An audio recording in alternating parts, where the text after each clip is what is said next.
दोस्तों, अगर मैं कहूं कि भारत में एक ऐसी कंपनी है जहां हिजाब और पगड़ी अलाउड है, लेकिन माथे पर तिलक, बिंदी या हाथ में कलावा अनप्रोफेशनल माना जाता है, तो आप इसे एक घटिया मजाक समझेंगे। करेक्ट। लेकिन ये मजाक नहीं है, लेंसकार्ट की हकीकत है। शार्क टैंक के जज पीयूष बंसल की कंपनी का एक डॉक्यूमेंट लीक होता है जिसमें साफ साफ लिखा हुआ है, religious tikka, tilak, bindi is not allowed, kalava must be taken out, sindoor minimal रखो जो दिखे बिना। एक ऐसे देश में जहां सुबह तिलक से होती है, वहां ये कॉर्पोरेट दोगलापन कैसे चल रहा है?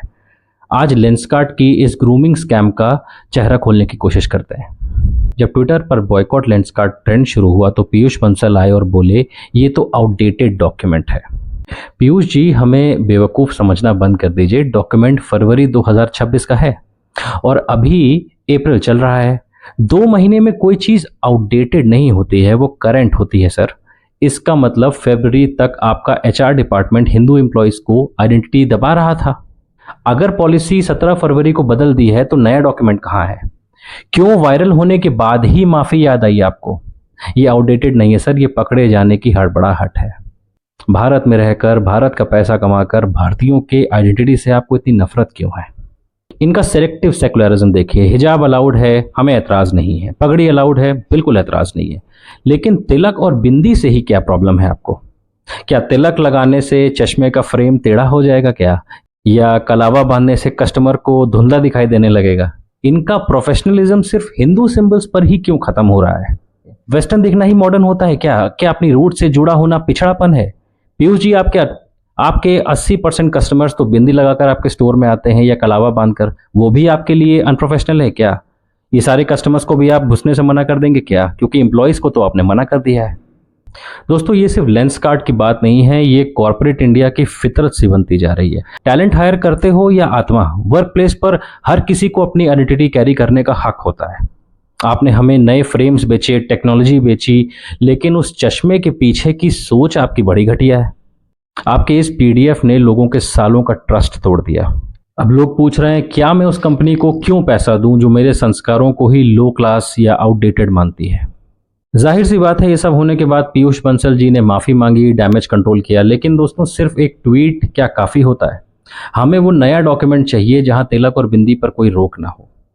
कॉर्पोरेट वर्ल्ड को मैसेज साफ है, संस्कृति से बड़ा कोई धंधा नहीं। अगर आप हमारी पहचान की इज्जत नहीं कर सकते तो हमें भी आपके फ्रेम्स की ज़रूरत नहीं है। बॉयकॉट लेंसकार्ट सिर्फ एक हैशटैग नहीं, उन लोगों की आवाज़ है जो अपनी रूट्स और अपनी संस्कृति की वैल्यू समझते हैं। दोस्तों, अपनी राय कमेंट सेक्शन में ज़रूर बताइए, आपका क्या कहना है इसके ऊपर। मुझे एक बात साफ साफ बताइए कि अगर भारत में ही हिंदू अपनी आइडेंटिटी नहीं दिखा सकता या उसको अनप्रोफेशनल कहते हैं ये लोग, तो कौन से देश में चला जाए वो जहाँ पे वो ये सब कर सकता है? पाकिस्तान चला जाए, सऊदी अरब चला जाए या अमेरिका चला जाए, कहाँ चला जाए? और बात तो ये है कि आप बाकियों को, जैसे आपने टर्बन अलाउ करी, ठीक है, उसमें भी आपने बोला ब्लैक कलर की, पर अलाउड है। आपने बोला हिजाब, जो कि ठीक है, आपने बोला नीचे तक नहीं ऊपर तक आना चाहिए, पर हिजाब भी अलाउड है। सब कुछ आपने अलाउड किया, पर बिंदी से क्या प्रॉब्लम है? चश्मा बेचते बेचते आप संस्कृति कैसे बेच रहे हैं? अभी टीसीएस का हमने हाल में ही देखा था, जो हुआ था कि वहां पे किस तरह से धर्म परिवर्तन लोगों का किया जा रहा था, किस तरह से प्रेशराइज किया जा रहा था। एचआर से लेके 6-7 लोग सब मिले हुए थे, और ये चीज आज की नहीं, ये केस पिछले 3 या 4 साल से चल रहा था। और अब आता है लेंसकार्ट का, यानी अभी ये सब चीजें सरफेस हो रही हैं 2026 में, पर ऐसा नहीं कि ये सब चल नहीं रहा था।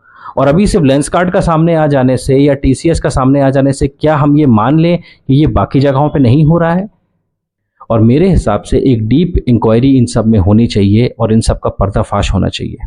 ये पहले का इंडिया नहीं है, ये पहले का भारत नहीं है जहाँ पे आप कुछ भी करते थे और मीडिया भी आपके कंट्रोल में होता था और आप सारी चीज़ों को दबा लेते थे ताकि वो लोगों तक पहुँचे ही ना, और लोग सच्चाई, जो आज भी बहुत कम लोग सच्चाई जानते हैं कि पास्ट में क्या हुआ था।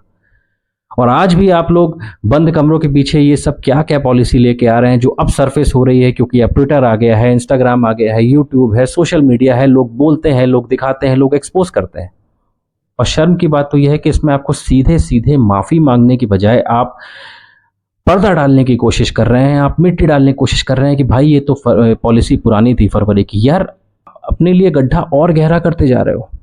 यानी आप ये कह रहे हो कि ये आपकी पॉलिसी थी। आउटडेटेड का मतलब क्या होता है? आउटडेटेड क्या क्या किसी कंपनी की पॉलिसी हर साल या 2 साल में बदलती है? कंपनी की पॉलिसी एक बार होती है जो सालों साल चलती है। और ये ऐसा कैसे हो गया कि ये अभी फरवरी तक ही था और उसके बाद आपने बोल दिया आउटडेटेड है? क्योंकि पब्लिक आउटरीच हुआ जब आपके बिजनेस पे बात आई। आपका तो लेंसकार्ट का तो आई थिंक स्टॉक भी लिस्टेड है ना स्टॉक एक्सचेंज में, क्योंकि आप अच्छी कमाई कर रहे हैं। आपकी कंपनी लिस्टेड है, आप अच्छा पैसा कमा रहे हैं, पर आप ये सब करके कमा रहे थे। खैर ये सवाल मैं अब आप पे छोड़ता हूँ कि आप इसका क्या निकालते हैं, बट आई थिंक किसी भी सेल्फ रिस्पेक्टिंग हिंदू को उनके ऑफिस में ना तो काम करना चाहिए और ना ही किसी भी नॉर्मल कस्टमर को उनके यहाँ से लेंस कार्ट से कोई भी सामान खरीदना चाहिए जब तक इनके सीईओ, जो शार्क टैंक के भी एक मतलब शार्क हैं जो आते हैं, बड़े फेमस हैं, पीयूष बंसल, आप जब तक पब्लिकली आके अपॉलॉजी नहीं देते, ये ट्वीट से कुछ काम नहीं चलता है सर।